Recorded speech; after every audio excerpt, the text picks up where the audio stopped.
Hello and welcome to the first episode of the EAGE Petroleum Show. My name is Ahmed Selem and I'm here to speak to you about a very important topic: breathing life into Egypt's dying energy sector. A report published by oilprice.com. Everyone knows what has been happening in Egypt for the last 2 years in terms of the uprising and the political unrest. But only few know how the energy sector was affected from this. When Hosni Mubarak was taken down in the 2011 revolution, the energy sector went with him.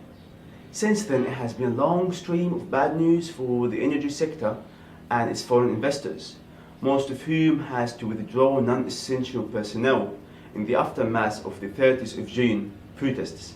So now, with the energy sector pretty much out of control, domestic demand on the rise with shortfall threatening further stability, and $6 billion in debts owed to foreign investors, the interim government is trying to put things right, sort of. And here comes the good news. Late October and early November have seen some indications of compromise over the energy sector. The interim government has signed 9 new oil and gas exploration deals onshore, representing the investment of $470 million that should see the drilling of 15 new wells in the Gulf of Suez, the chaotic Sinai, and the eastern and western deserts. But are these new deals enough to keep investors in Egypt? Kind of. It's a start, but oil companies will demand more if Cairo wants to see them increase production. And without key concessions to foreign companies to develop offshore, there won't be much advancement.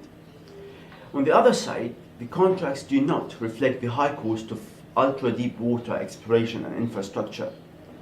So investors will only look onshore as offshore isn't worth it. And this explains why all the agreements I mentioned earlier were all onshore. What should the government do to fix this? Simple answer: reforming pricing arrangements. Otherwise, investors will be less than motivated to move offshore and tap into Egypt's gas-rich waters. And just to give you an idea of how bad the situation is for foreign investors in Egypt, right now the government pays offshore gas producers around $2 to $3 per million British thermal units. This compares to $10 for UK gas and $17 for Asian supplies. And on top of that, the government assumes ownership of half the gas produced. So there's hardly much incentive for investors. There are 2 main issues that make up the dilemma in Egypt: the unpaid debts and the subsidies. In September, the government announced it was considering plans for restructuring over $6 billion in debts owed to foreign oil and gas companies. But the government should take these plans seriously, because a lot of new investment will depend on whether Egypt will be able to pay its debts or not. In terms of subsidies, a whopping 59% of the government's total budget expenditure this year went towards the subsidized commodities and the repayment of public debt.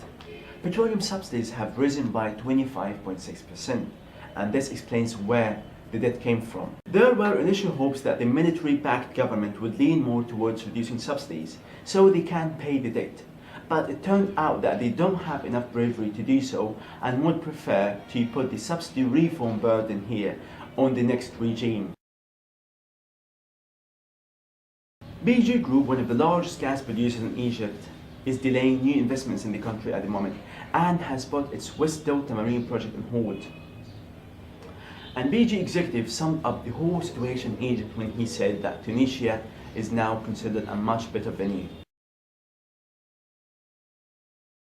But still, investors are looking at the bigger picture here, the one that shows no advancement in Egypt without heavy reforms. Paying the debts owed to foreign oil and gas companies would necessitate a heavy reform, and specifically a reduction in subsidies that account for more than 1/5 of the entire budget.